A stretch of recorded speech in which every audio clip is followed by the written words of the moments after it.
So today we're pleased to have Dr. Lisa Rodenburg, Professor of Environmental Science at Rutgers University, as our presenter. Dr. Rodenburg is an expert on PCBs and pigments and how they are dispersed into the environment via their use in consumer products. A lot of her work involves using data sets that involve entire watersheds to understand the sources and fate of persistent organic pollutants. So please welcome Dr. Rodenburg. Thank you. Hello, everybody. Thank you for joining us here today to talk about PCBs. I've been here at Rutgers for 19 years, and those 19 years I've spent studying PCBs and other chemicals, other chemical contaminants in the environment. So I hope that you'll get something out of today's presentation. It's intended sort of at the general introductory level. But even if you know something about PCBs, I think you'll find some new information because I've tried to update this with some of the new stuff that's coming out about PCB sources and toxicity. So PCBs are polychlorinated biphenyls. And so you can see the little blue picture there of what the polychlorinated biphenyl molecule looks like. It's just two benzene rings stuck together. And then that leaves 10 different positions open where you could add a chlorine or one or more chlorines to the benzene ring. So the PCBs can have up to anywhere between 1 and 10 chlorines. And because those chlorines can be on different positions in the ring, you end up with 209 different PCB molecules. So first lesson to learn from this is that PCBs are not a chemical, they are a class of many chemicals. Again, there's 209 of them. And this is one of the reasons why measuring PCBs is really tricky. It can be quite difficult sometimes because there's 209 different chemicals you're trying to measure, and they're very similar in structure and properties. So a group of congeners that all has the same number of chlorines is called a homolog group. And in the United States, PCBs were sold under the trade name Aircore by Monsanto. Monsanto was the only, or virtually the only manufacturer of PCBs in North America. And they sold them under the trade name Aircore. They had many, many uses. They were used in electrical equipment primarily, including transformers and capacitors, but they had many other applications as well, which we'll talk about in another slide or two. They have very high dielectric property, which is what makes them great in these electrical equipments. And they're very flame resistant, which was important because if you did have, for example, a fire at an electrical substation, it was really good that the PCBs were flame retardant so that if all these transformers and capacitors were involved in a fire, the PCBs wouldn't light up. They wouldn't contribute to the problem. So the problem, of course, is that PCBs were found to be toxic. And you can very legitimately ask the question, why were we selling a bunch of chemicals that were toxic? Why didn't we not sell them in the first place? But unfortunately, under the rules at the time, the way that the law was written in the United States, it was acceptable to sell chemicals in commerce that were toxic.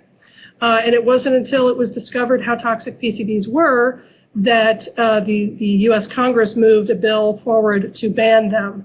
And so they were banned in 1976 under the Toxic Substances Control Act, often called TSCA. And at that point, their manufacture ceased and they stopped being used. But because they're quite persistent, here we are in 2017 still talking about the problem of PCBs 30 years later.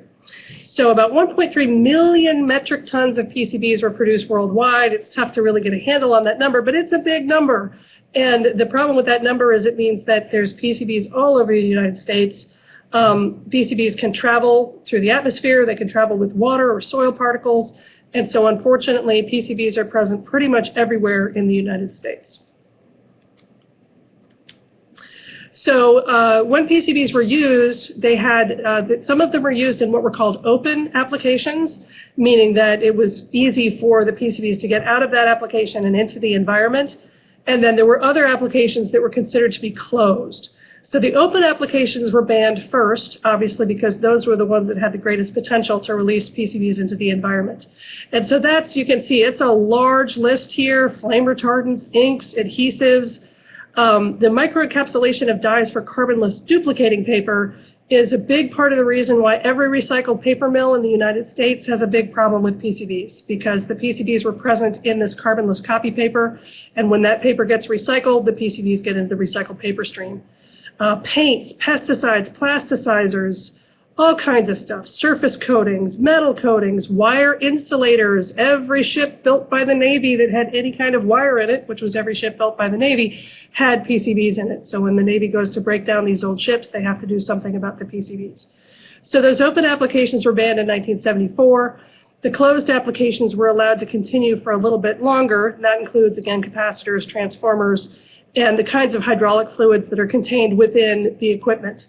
But unfortunately, for example, transformers, they do leak. They do leak over time.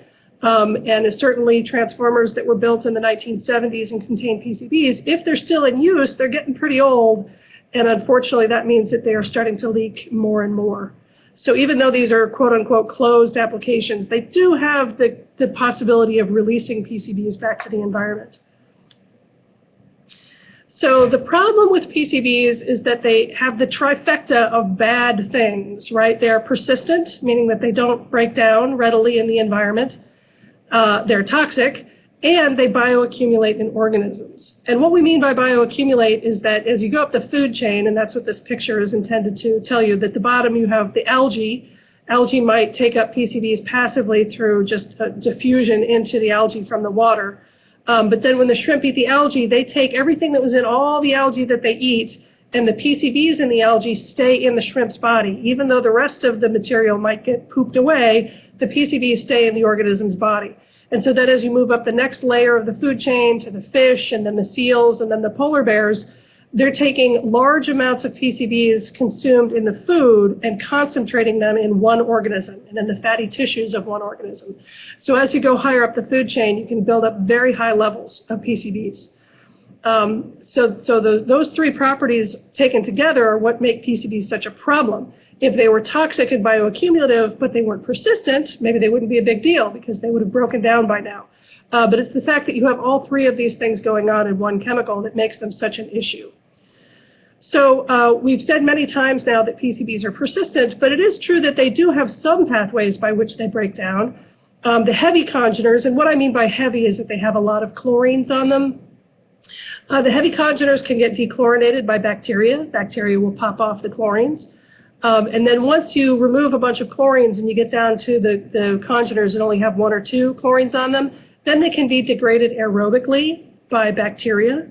And they also are then more volatile because they're less heavy. They don't have all these heavy chlorines on them anymore. So they're liable to get into the gas phase. And once they're in the atmosphere, there are hydroxyl radicals and other reactive species in the atmosphere that will break down some of the PCBs. So there are some ways by which PCBs can be destroyed in the environment, but they're slow. And compared to the large volume of PCBs that's existing out there, they're not fast enough to really make a big dent in the amount of PCBs circulating in the environment. So here's an example of the aquatic food chain, and this is very similar to the one I just showed, where the polar bear was the apex predator. But this is making very clear that it's really human beings that are the apex predator in most of these environments. Excuse me. It's ragweed season. So in many of the environments we're talking about, humans are the apex predator, which means that humans can develop very high levels of PCBs in their body tissues. And that's one of the reasons why PCBs are a problem. So they're a problem for human health. They're also a problem for environmental health because the fish and the birds and all of these things are also being exposed to PCBs. So there's a range of environmental and health effects that we have to worry about with PCBs. And so this is a couple years old now, but I have no reason to think that the picture has changed here. These are the causes of impairment listed under the Clean Water Act for water bodies all across the United States. So this is all of the water bodies in the United States that are considered to be impaired. This is a list of what are the top reasons for impairment.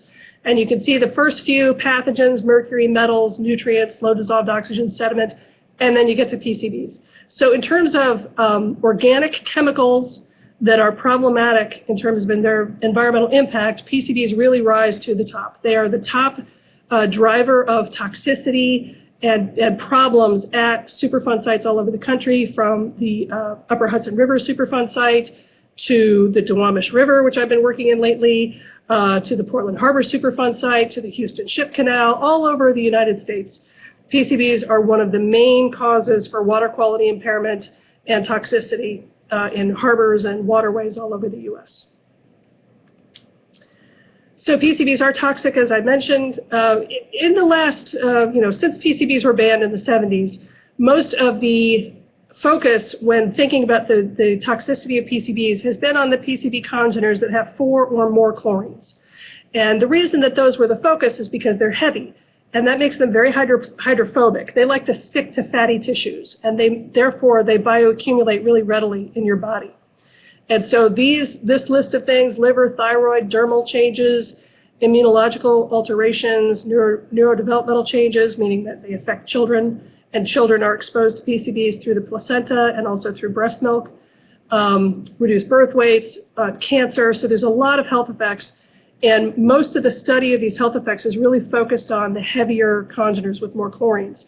It's only in the last maybe 10 or 15 years that people have started to think about the congeners with only 1 or 2 chlorines. And it turns out that those don't bioaccumulate like the heavy ones do. They tend to sort of pass into your body and then pass right out again. But what we're discovering is that alone doesn't mean that they're not toxic and that they don't have real bad effects. And so they can get into your body, they can become hydroxylated through the cytochrome P450 system, and they can end up making hydroxylated PCBs, which are really, really toxic. So the health effects of PCBs run the gamut from the high molecular weight congeners to the low molecular weight congeners, affecting many different organ systems in the body, the immune system, the reproductive system, and they have particularly bad effects on children. And again, children can be affected through breast milk and through placental transfer. And as we'll see toward the end of this webinar, I'm going to spend a few slides talking specifically about the issue of PCBs in schools, because this is a really big problem right now. It's emerging as a big public policy problem in the United States. So we'll talk about that more toward the end. So how do you get exposed? Most people in the United States, their major route of exposure to PCBs is the eating of fish. Fish that have been caught in contaminated waterways. When you go to the store, you don't always know where your fish are coming from. And sometimes those fish have been caught in contaminated waterways. And so you are taking in PCBs as you're eating the fish. And for most people in the United States, that is the major route of exposure. Now you can also be exposed to PCBs through inhalation. Obviously, that's only going to be a problem if you're perhaps working in a building that was built with PCBs in the building material. And again, we're going to talk about PCBs in schools toward the end. So inhalation can be an important route of exposure if you happen to work or live in one of these buildings. And there is the possibility for dermal absorption. And again, if you happen to work in a building that's contaminated and you have children who are running around touching all the contaminated caulk and adhesives and things that were used to build the building, they can absorb PCBs through their skin. Dermal absorption was also a big problem with the carbonless copy paper, because you know how people are always touching their mouth and then leafing through pages of documents. That hand-to-mouth contact was resulting in a lot of exposure of PCBs through carbonless copy paper. So, and the point here toward the bottom of the slide is that because I'm using the term here, POPs, persistent organic pollutants, of which PCBs are one type of persistent organic pollutant, because they bioaccumulate, it really doesn't matter how you're exposed.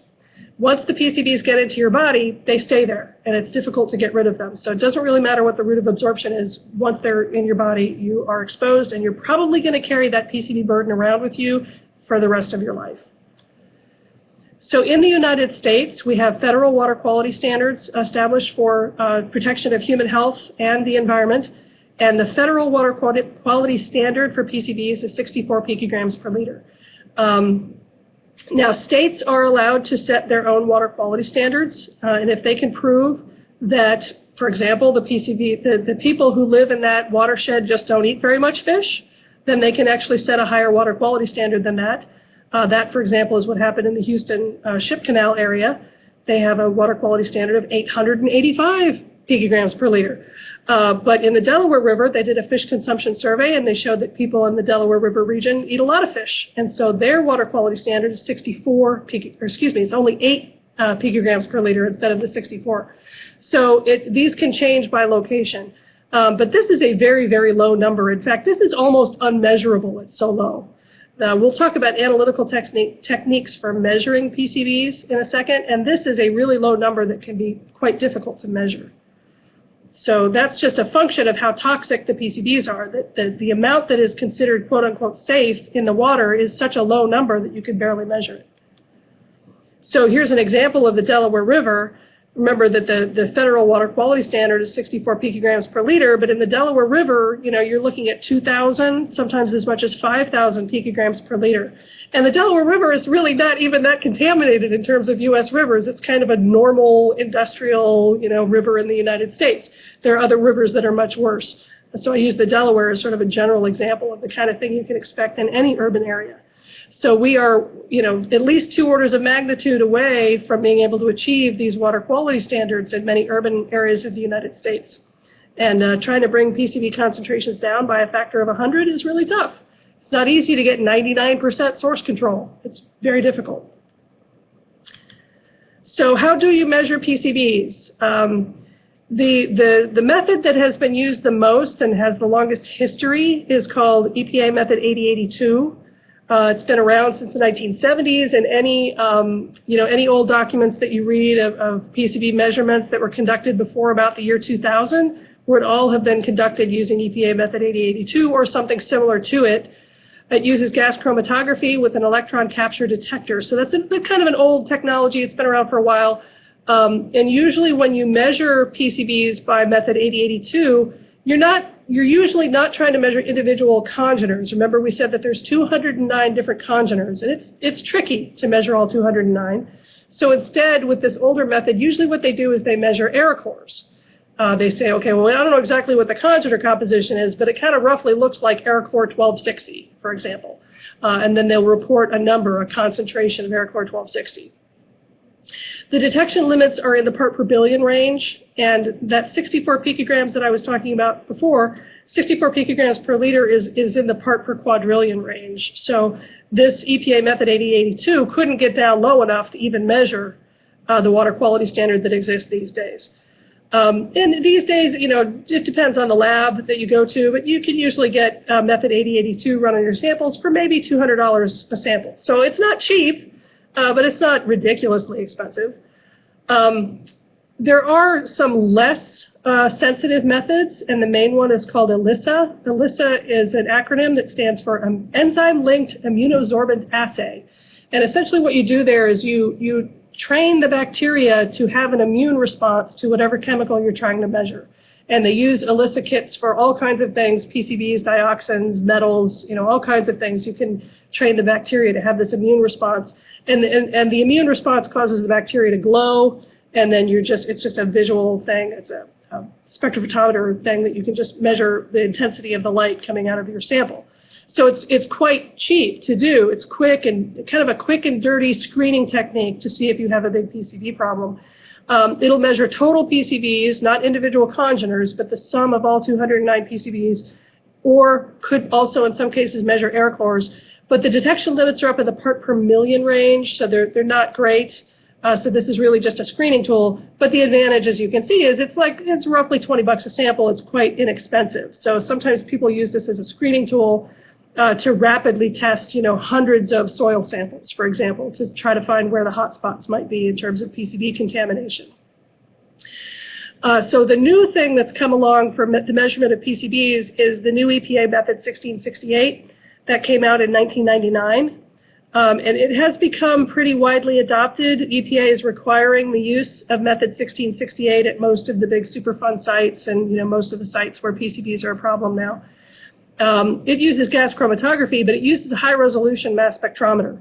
A high-resolution mass spectrometer is a piece of equipment that costs about $1 million, and you need to pay somebody like $80,000 a year just to run it, keep it running effectively. So it's a very expensive piece of equipment, but it can individually measure most of the 209 congeners. You can measure all of them. It's just that some of them coalute with others, and so that you sum them together and say, well, this peak on the chromatogram is these 5 congeners together. I don't know how much of that peak is congener A versus congener B. But it does much better in terms of measuring individual congeners than the old 8082 method. And the big advantage is the detection limits are now getting down into the part per quadrillion range. So that's the range where you can now actually measure PCBs down at the range where the water quality standard has been set. But the problem is it's expensive. It's like $900 per sample, depending on, again, you could probably shop around and get a cheaper contract lab, but a good contract lab will charge you about $900 per sample. And by the way, not all contract labs could do a great job with this method. Some of them will take your money and then give you some data that's not so great. So it's worth it to pay the money to get a good, reliable contract lab. So the invention or the development of method 1668 really was a game changer, because now we can start to measure PCBs in places where we didn't even think there were PCBs before. We can get a lot more information about what the sources are, because we can look at individual congeners.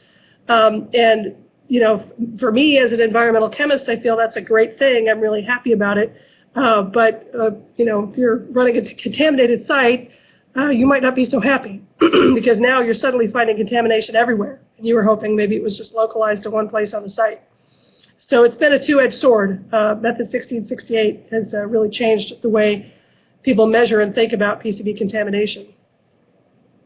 And it's really important to point out that the old Aircore method, this is data from the Hudson River, from the U.S. Army Corps of Engineers, and they did a subset of samples, there's maybe 30 samples here, where they measured PCBs in the sample using the Aircore method, the 8082 method, and also using the 1668 method. And when you plot one versus the other, it's not a great agreement between the two methods. The R-squared is only 0.4 and the slope is not 1. So if these two methods were giving you exactly the same data, the slope would be 1, the intercept would be 0, and the R-squared would be, you know, 0.9. So there's a lot of disagreement, and that's pretty upsetting, because in a place like the Upper Hudson River, you know, General Electric has spent $500 million, billion with a B, dredging the river, based on data that, you know, we're not really sure how accurate it is. Okay, so as I mentioned, you have all these individual PCB congeners, and on this particular plot, those are shown across the bottom. You know, 8 plus 5 means PCB 8 plus PCB 5. I can't separate the two, so I'm just going to quantify them together. And then on the y-axis, you have the percent in the Aircore. And this is a plot for Aircore 1254. It's one of the many formulations that Monsanto was manufacturing. And so the first point is, you see how there's sort of a Gaussian distribution here. We have a lot of high bars in the middle and low down at the ends. And in this plot, the congeners are listed in you know, from just lowest number to highest number. And the way the numbering works is the lowest number has only 1 chlorine, and the highest number, PCB 209, has 10 chlorines. So as you go from left to right, you're increasing the molecular weight of the congeners, and you're increasing the total number of chlorines on the molecule. So Aircore 1254 has, you know, kind of this rough distribution of PCBs, mostly penta, you know, PCBs with 5 chlorines on them. And what I'm trying to point out here is that the size, the number of chlorines on the molecule, has a big impact on the physical properties of the chemical. So PCBs with only 1 or 2 chlorines, they're lighter in the sense that their molecular weight is lower. And therefore, they're quite volatile. Their vapor pressures are pretty high. They can volatilize into the gas phase and blow away with the wind. They're also less likely to bioaccumulate because they're more soluble in water. You can remove them from your body through your urine, for example, and they're not as liable to stick to your fatty tissues. Whereas on the other end, the heavier congeners with more chlorines, they would prefer to stick to solids or to fatty tissues. They're not going to particularly be in the gas phase, and therefore they bioaccumulate more effectively. So it's important to understand that, you know, again, we have 209 congeners, and they run the gamut in terms of their physical and chemical properties. Some of them are quite volatile. Some of them are very, very hydrophobic and are going to stick to fatty tissues. So the main sources of PCBs in most watersheds in the United States are the Aircores that were produced by Monsanto. Their fingerprints can change a little bit, so sometimes it's hard to identify, you know, if it started out looking exactly like the Aircore, then over time it might change a little bit. It doesn't exactly look like the Aircore anymore. But that is the main source because, you know, as we said, 1.3 million metric tons of PCBs produced. It's a lot of PCBs out there in the environment. Most of them were produced intentionally for sale on the market. But there are a couple of sources of PCBs that have started to become proportionately slightly more important over time, because over time, all of these Aircore type PCBs are slowly exiting our environment. One way or another, they are slowly being buried in deep sediments of the ocean, or they are volatilizing away with the wind. And so the overall levels of PCBs in the environment are dropping. And as the Aircore type PCBs are starting to go away, we're starting to be able to see more and more some of the non-Aircore sources.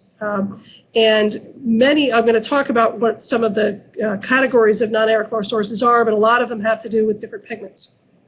And then I mentioned earlier that there is one method by which PCBs can be destroyed in the environment, and that is through bacteria that like to remove some of the chlorines. And so if you go out looking for a PCB source, you might find something that looks like a dechlorination signal. It's the product of the dechlorination of these PCBs by bacteria. And so it doesn't look like the original Aircore anymore. Now, it probably started out life as an Aircore because that's what the bacteria were feeding on, but it has altered its fingerprint. It looks very different than it did from the original. So we're going to talk about each of these in turn. As I mentioned, the Aircores. Aircore was a trade name used by Monsanto. It was the only North American producer of PCBs, and it produced a whole number of different formulations with different numbers. I mentioned 1254 in that previous slide. They also produced 1242 and 1260, and the numbering convention was that the 12 stood for the 12 carbons on the PCB molecule, and then the 42 or the 60 or whatever stood for the percent of the formulation that consisted of chlorine by weight. So they would take a big vat of biphenyl and throw in 42% chlorine and let it all react, and then that would be their Aircore 1242. And then later on, when it started to become clear that PCBs were environmentally problematic, they dreamed up something called Aircore 1016, and that name doesn't really have any meaning, but it was very, very similar to Aircore 1242, except that they tried to remove some of the higher molecular weight congeners because they knew that those were bad. So those are some of the typical Aircore names that you might run into if you're, for example, looking at a contaminated site or something. You'll see some of these. These PCBs produced by Monsanto, as I mentioned, they were used in all kinds of consumer products and transformers and capacitors and carbonless copy paper and building materials. And so they've dispersed all over the environment. And every city in the United States has some kind of PCB problem. To a greater or lesser extent, we've all got PCBs, every city in the U.S. And some cities, especially on the West Coast, have spent fair amounts of money trying to combat PCBs, and they have decided that they shouldn't have to pay for that. And so they have sued Monsanto over its production of PCBs. And that includes, again, Spokane, Portland, a bunch of cities in California, and the entire state of Washington. So this is kind of a new development. I believe that this came about in the last 2 years or so. And so that's a pretty big change. In the past, I think Monsanto had kind of gotten away with it to some extent, but now there's these different lawsuits pending. So here's an example of what the different Aircores look like. These are the 4 big ones. I remember I mentioned that Aircore 1016 looks a lot like Aircore 1242, so they're very similar, so I've lumped those together. And then there was Aircore 1248. 1254 and 1260. So these 5 Aircores made up 99% of all the U.S. production. There are a couple of others. There's Aircore 1268 and 1272, but those were very, very minor, rarely used, not the kind of thing that you're typically going to run into when you're doing any kind of site assessment or thinking about PCBs. So this is what they look like, and you can see, Aircore 1242 was only 42% chlorine by weight, so its congeners are kind of bunched up there on the left because those are lower molecular weight. Whereas Aircore 1260, was 60% chlorine by weight, so it has a lot more of the heavy congeners, so they're all the way over there on the right with the really heavy stuff. And the point here is that if you do measure all of these individual congeners and then you plot them up in a graph like this, you can compare what you're measuring out of the environment to what was measured in the original Aircore samples, and you can get a pretty good idea of what Aircore it is that's out there in the environment. And then based on knowing on which Aircores were used for which types of applications, which industries, then you can start to figure out who's responsible for the PCB contamination that you're seeing in your local waterways. I mentioned that the PCB congener patterns can change a little bit over time. And there's a number of ways that this can happen through evaporation and condensation of PCBs, volatilizing into the air and then condensing back down. And one of the other ways that they do get altered is by the organisms. So if these PCBs get into fish, for example, this plot here is supposed to show on the bottom is just a regular, the blue is what was measured in some tissue samples. And this is from Washington State, I believe. And the orange is the Aircore, the original Aircore unaltered. And you can see on the bottom figure, the blue and the orange bars really match up really, really well. But then on the top figure, the blue bars and the orange bars, there are some places where they really don't match anymore. And I've tried to circle some of those. What's happening there is that organisms go after very specific targeted PCB congeners that for whatever reason fit perfectly into the enzyme and just get destroyed. And so some of the PCBs get left behind, but a few of them just get almost completely removed. I know that the font here is very hard to see, but one of the ones that just disappears is PCB 147 and 172, things like that. They just disappear. So you can get very systematic alteration of the congener fingerprints when you're in biota. And if you know what to look for, you can still relate those fingerprints back to the original Aircores. And again, that can give you an idea of who might have been responsible for the PCB contamination in your system. So that's what I'm going to say about Aircores. The other big source of PCBs in the environment are these non-Aircore sources. And under the Toxic Substances Control Act, the inadvertent production of PCBs was allowed. So if you were running some sort of chemical process and it had maybe had chlorine in it and it had some kind of carbon in it, you put chlorine and carbon together in a chemical reaction, you're going to get some PCBs as a byproduct. And EPA recognized that, and they made no attempt to ban every process in the world that might accidentally produce PCBs. So PCB concentrations in the product have to average less than 25 parts per million. And remember, 25 parts per million is a high number. If you remember back to that slide about measurement methods, that's the kind of concentration that you can measure just using one of those ELISA kits. This is a high concentration. So the average has to be less than 25 part per million, and no individual sample can be higher than 50 part per million. 50 parts per million is a big number for PCBs. If you find anything in the world, anything that you measure that comes up as higher than 50 part per million PCBs is suddenly considered toxic waste and must be remediated. So this is a big number that you see again and again when you're talking about PCBs. But under TSCA, they did something a little odd. They put in these discounting factors that if the PCBs in your formulation only had one chlorine, so they were monochlorobiphenyls, then you could take those concentrations and divide them by a factor of 10. So in other words, you could have an average of 250 parts per million as long as it was just these monochloro PCBs. And if you only have 2 chlorines on your PCB molecule, you get to discount the concentration by 5. It's kind of an odd thing to do. I think the reason they did it is because they figured that those mono and dichlorinated PCBs are a little less toxic. They don't bioaccumulate as much, so maybe they're not such a big deal. But it does lead to kind of a strange formulation for how you calculate whether your product is meeting or exceeding the standards.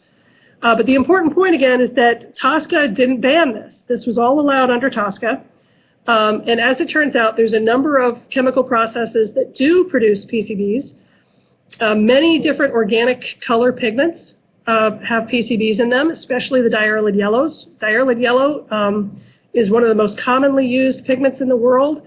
If you remember your home color printer, it's got a yellow, a pink, a blue, and a black cartridge in it. Excuse me. And that yellow in your home printer is diarylid yellow. It's a very, very common pigment used worldwide. Another pigment that contains PCBs under some circumstances can contain PCBs is titanium dioxide. That's the bright white pigment that's used, for example, in every batch of paint in the world. You go to Home Depot and you buy white paint. It's made white with titanium dioxide, and then they add different pigments to it to make it the color you want. And those can contain PCBs 206, 208, 209. Again, remember the numbering convention. Those are big, heavy congeners with a lot of chlorines on them. And then it turns out that some silicone rubber tubing products also can have PCBs in them. And one of the take-home messages there is that if you are asked to do any sampling for PCBs, don't use silicone rubber tubing to do the sampling. Unfortunately, this has happened too often that people went out and did water sampling, and they used silicone rubber tubing to collect their samples, and the samples became contaminated with PCBs. So this is an example of, this is some work that we did in my lab where we went and we just took samples of newspaper and cardboard and magazines and all kinds of things, and we measured the PCB11 in them, and we found them everywhere we looked, or almost everywhere we looked. That was all stuff from my recycling bin at home. Then we asked all of our friends whenever they traveled to bring us home some paper samples that we could test. And so you can see in the kind of the middle of that figure, there's paper from Georgia and Moldova and China and Costa Rica. And for some reason, the Netherlands had a really high hit for PCB11 in some paper samples that we collected there. So all over the world, these pigment markets are global markets. Most of the pigments are produced in India and China, and then they're sold all over the world. So everywhere you go, you're going to find this PCB11. And the 4-color printing process that I talked about in your home printer, that's the same process that's used to print T-shirts and things. And so we went and we measured PCBs in some T-shirts and some fabric material that were printed with a design on the right, and then some that had no design on them at all on the left. And you can see those that had a printed design, like unfortunately SpongeBob had yellow pigment, and he had a lot of PCB11 in him. So the point is that these PCBs are everywhere. I mean, they're all over in every paper sample that you have, every colored, anything that's color printed, all of these fabric materials. Everywhere in the world, they've got some low level of PCBs in them. And we did some leaching tests, and the PCBs do leach out quite readily. So when you wash your clothing, for example, the PCBs and the pigments are going to get out into the waterways. So that's one other source of PCBs that's worth it to be aware of. And then the third, not exactly source, but process by which PCBs can be produced is microbial reduction of PCBs by bacteria. And it used to be that we thought that this only happened in aquatic sediments, like the upper Hudson River was the big example of where bacteria in the Hudson River have been dechlorinating PCBs for years. Ever since General Electric has been dumping PCBs into the upper Hudson River, the bacteria had been going after them. But we found more recently that it can also happen in places like sewers and landfills and in contaminated groundwater. So you can find these dechlorinated PCB signals in a lot of other places. And usually the bacteria, I won't bore you with all the different species names and stuff, but the bacteria that do this, for some reason, they can remove the PCBs on the outer part of the ring, the meta and para positions. If you're looking at that figure on the lower left, those outer positions, they can remove those chlorines, but for some reason, they can't get into the inner locations, the 2 and 6 positions in the ortho position. And because of that, you get some very characteristic end products, like the molecule that's drawn there on the right. That is PCB number 4. It's got 2 chlorines, both of them in the 2 positions. So we call it 2,2' dichlorobiphenyl. And that is the characteristic end product of dechlorination. So if you do get some 1668 data rolling across your desk and you see a bunch of PCB4 in it, now you know where it comes from. And this is an example of all the different places in the world where we have seen some dechlorination happening, the Delaware River, the different dischargers, so the sewers and the landfills. There was dechlorination happening. New York, New Jersey Harbor, that's dechlorination happening in the upper Hudson River and flowing downstream. The dischargers in the New York Harbor region also showed dechlorination. Again, that's landfills and sewers. The Portland Harbor Superfund site in Portland, Oregon had a ton of dechlorination going on in the groundwater. We also found this in wastewater from Washington, D.C. So the point is that this is happening all over the place. So if you are seeing some strange conjure patterns, if someone's asking you to look at some method 1668 data and you're wondering what the heck it is, that could be what it is. Okay, so I'm going to go talk about a couple different case studies, try to give you an overview of different places throughout the United States where PCBs are a problem. We'll highlight some of the issues here. First, we're going to talk about the Hudson River. I know a lot of you guys a lot of people who are watching today are local. You're from the New York, New Jersey area. And so you're probably already aware that the Hudson River is one giant Superfund site for about 30 years, ending when PCBs were banned in 1977. General Electric was discharging PCBs into the upper Hudson River.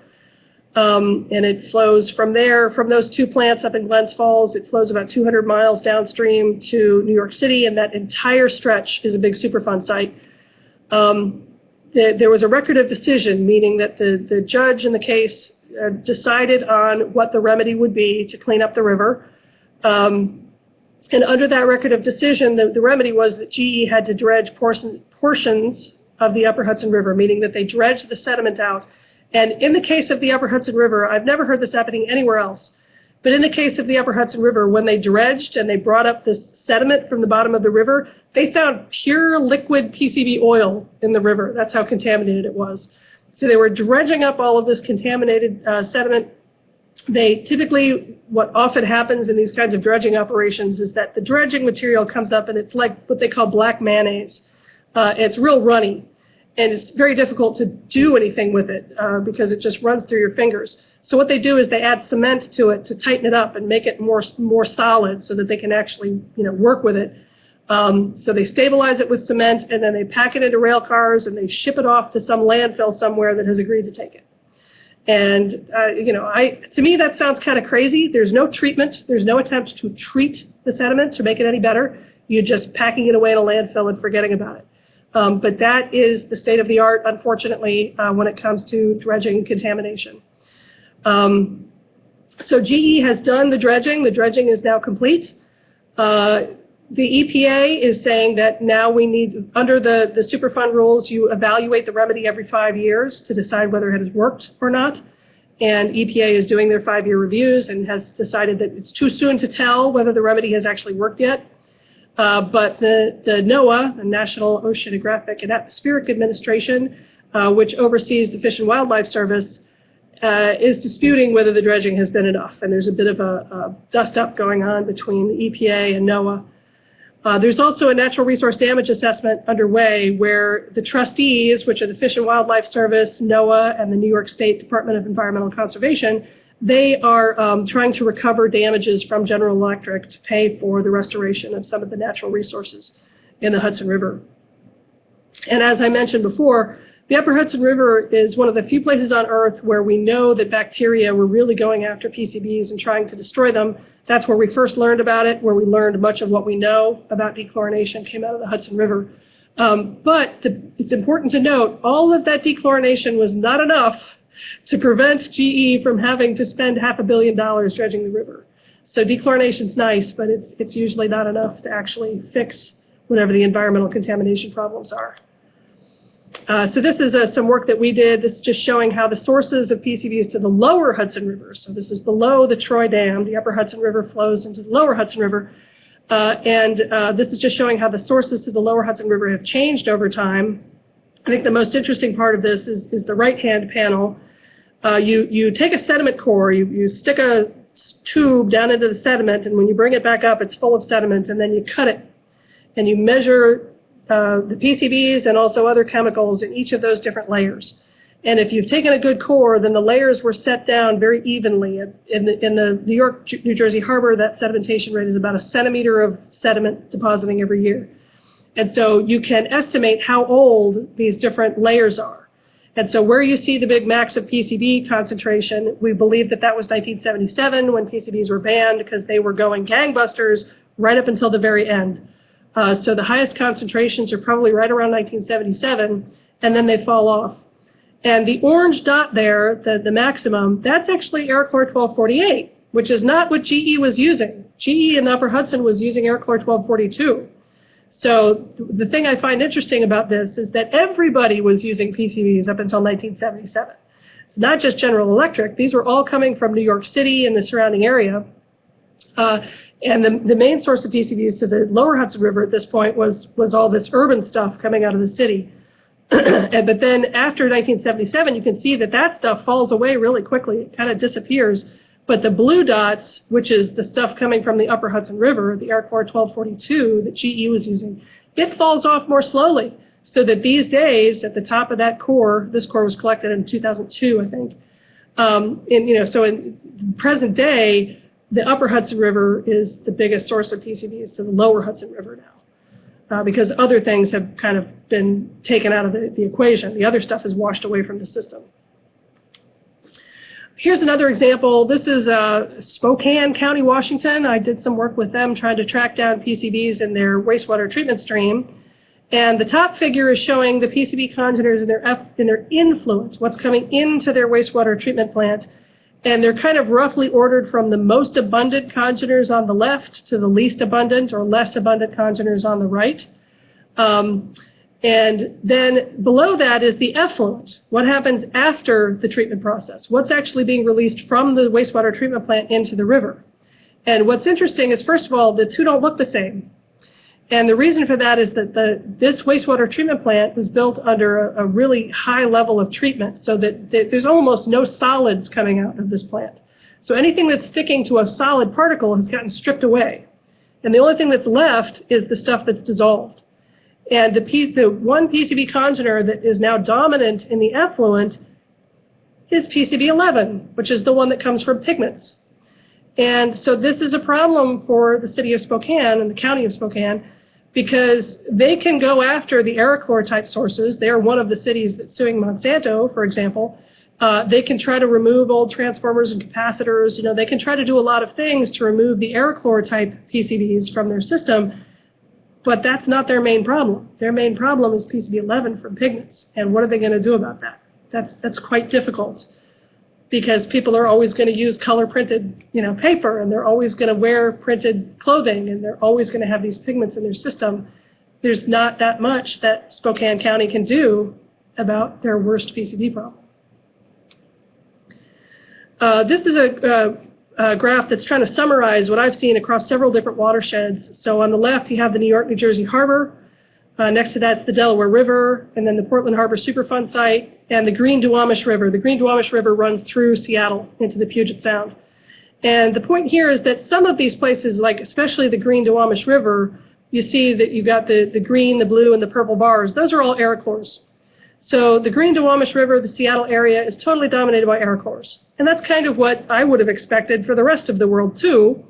And that's roughly true for the Portland Harbor, although the Portland Harbor also has a lot of dechlorination happening, which shows up in the water column.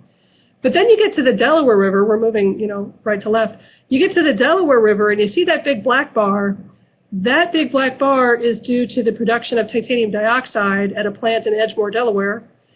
So that's a non-Aircore source of PCBs. And in the sediment, that's more than half of all the PCBs in the sediment are coming from non-Aircore sources. So I hammer on these things, and a lot of people are probably saying, oh, why do we need to learn about non-Aircore sources? They're not a big deal. Well, they are. In some places, they are a very big deal. In the Delaware River, they're a very big deal.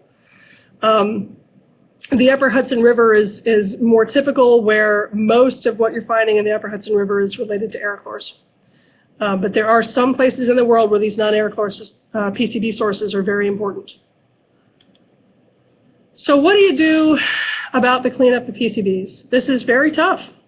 There's a lot you can do in terms of prevention. And for example, the Great Lakes Binational Toxic Strategy, one of their main things is to remove and replace PCB-containing electrical equipment, especially transformers. That's the big thing that they're doing in Chicago. They're doing this in New York City. A lot of places all around the country are trying to just remove known sources, stockpiles of PCBs in their electrical grid. Unfortunately, that mostly gets landfilled, but, you do what you can. You can also try to prevent sediment that has PCBs on it from ever getting to the waterway.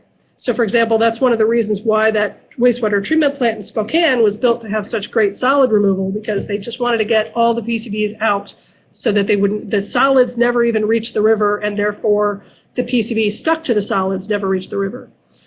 There's also other things going on trying to, have stormwater management so that the particles get filtered out of stormwater before it runs into the waterway. You might be familiar with a lot of the rain gardens and things like that people use. There's in many cities, for example, I know in Camden, New Jersey, there was a big track down study where they were trying to figure out what are the PCB sources in the city of Camden to find them and cap them off. Those have had mixed success. In terms of remediation, usually if you're talking about PCB contamination in a waterway, the only cost-effective solution is to dredge the sediment, to remove it from the river, mix it with cement, pack it into a rail car, and send it to a hazardous waste landfill. That's what they did in the Upper Hudson. That's what they did in the Passaic River. That's what ends up being very commonly done. If you can't remove all the PCBs in the sediment, which you can't, there's always going to be some PCB containing sediment left over. One thing that has been tried is to add a sorbent like granular activated carbon, which is basically just soot, like black carbon. If you add that to the sediment, the PCBs sorb to it really strongly, and then even though the PCBs are still there in the sediment, they can't get out to affect the biota, the worms and the clams and the fish. So they get sequestered and they don't go anywhere. So that's another option that people have tried. Okay, so I'm going to close my talk here by just spending a couple minutes talking about the issue of PCBs in schools. Here's a picture here of Cindy Crawford talking about PCBs in schools. She's let some celebrity status to this issue because this was happening in the Malibu High School, which is where her children were going. So she got very active in this issue.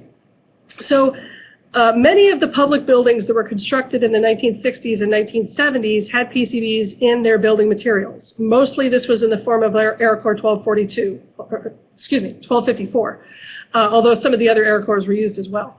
And they were in the caulk, especially caulk like around windows and between masonry joints. Remember, all these buildings, a lot of them were cinder block, and in between the cinder blocks, they would have a caulk joint, and so that kind of caulk. They're in the fluorescent light ballasts, and sometimes the adhesive that stuck the carpet to the floor, all kinds of these building materials could have PCBs in them. And from what I have heard and understand, the PCBs were mixed into the caulk and into the building material on site. So some construction worker who probably doesn't have any training or know anything about PCBs was told to mix some PCBs with the caulk, make it half and half, right? Something like that. So they would mix this stuff together and then they would go caulk everything. And at the end of the day, say you got a little bit left in your bottle of PCBs, you don't really want to do anything with it, you just dump it on the ground. So unfortunately, that means that the soil around many of these schools is pretty contaminated. And I know that turned out to be the case around the Malibu school. And we've seen that PCBs can volatilize into the air. And so then they get into the dust. They go, from the caulk to the air and then onto the dust. And then the dust is all over in the HVAC system and all of the ductwork. So the PCBs are moving around the school. And I've seen instances where you had buildings where half the building was built in the 1950s and the other half was built in the 70s. But the new building has sort of contaminated the old building because of this movement of air and dust throughout the whole structure. And so humans, and especially in this case, of course, school children, but also their teachers and administrators, they can be exposed to PCBs by touching the contaminated material, the dust and the soil, rolling around in the dirt in the playground. And there's a study, really recent study that came out that showed that for children, inhalation, if they are in a contaminated school, inhalation can become an important route by which they can be exposed to PCBs. And of course, children in general are always more at risk of the kinds of developmental problems that come from chemical exposure because their immune systems are developing, they're young, so they are more likely to show the toxic effects of these chemicals than older people and adults. So the EPA, you can go on their website, they've got some advice. One of the things they say is, well, replace all your old lighting systems. And that's great because if you replace, lighting systems that are so old that they've got PCBs in them, you're almost by definition going to be replacing them with something much more energy efficient. And so this is a great thing to do regardless. And in fact, the New York City school systems have decided to do this. They're spending millions of dollars upgrading their lighting. So that's good. Reduce the potential for PCBs in indoor air by maintaining a proper ventilation system, right, which means cleaning your air ducts.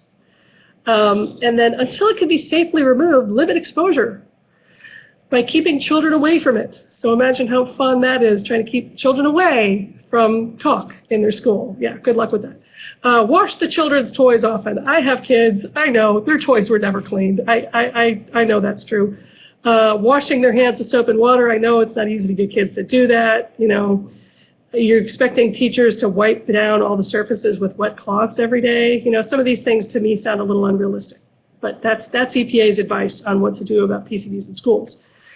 The actual response, as I mentioned, in New York City, the city is going to spend $708 million retrofitting all of their lighting to remove these light ballasts over the next 10 years. Another big place where this has become an issue is Lexington, Massachusetts. In Lexington, what they did is they tried to keep cleaning and retesting. You know, they kept cleaning the air ducts and cleaning the school and retesting. And so they would clean the air ducts and they would test the air quality immediately afterwards, and the PCB levels would be way down, and they'd be very happy. And then they'd come back 3 months later, and the PCB levels had gone back up again. And so they finally realized that it just wasn't going to work. They could clean it forever, and they would never be able to get all the PCBs out of the school. So in the end, Lexington had to build a new school. And we all know how difficult it is to raise the money to get that to happen. So Lexington is also suing Monsanto for the cost of this new school. And so this is a quote that I think really sums it up. If the system can't fix a problem in Malibu, California, where Cindy Crawford's kids were going, then it's hopeless for places like Louisiana or Arkansas or rural Ohio, where you don't have the money, you're not necessarily environmentally aware, you don't have celebrities like Cindy Crawford to raise awareness, and it becomes very, very difficult to figure out what to do about this.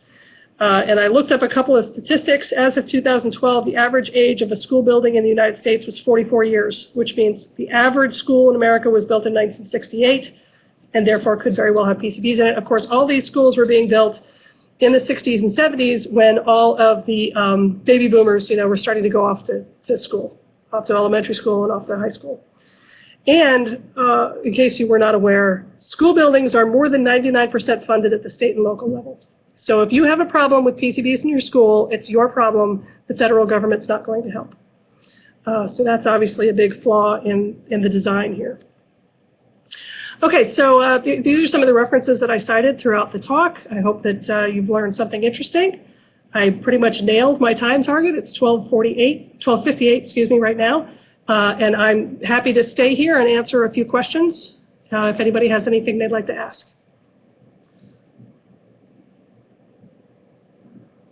Yes, okay, so we have a question here about, does added chlorine to wash water or drinking water supply allow free chlorine to make any PCB congeners that are present more hazardous? Not that I know of. In order for the chlorine in the drinking water to produce PCBs, you need a pretty good amount of chlorine, and you need a lot of biphenyl as a starting material. And in drinking water, you just don't have that much. So as far as I know, it's not an issue of PCBs being formed inadvertently from the chlorination of drinking water. Another question? That's it? Okay, that was our only question. So we're done here. Thank you again for spending some time with us and learning about PCBs. And once again, our thoughts go out to the people of Puerto Rico and our partners down there, and we hope that anything that we can do to help them recover from Hurricane Maria, we are definitely going to do.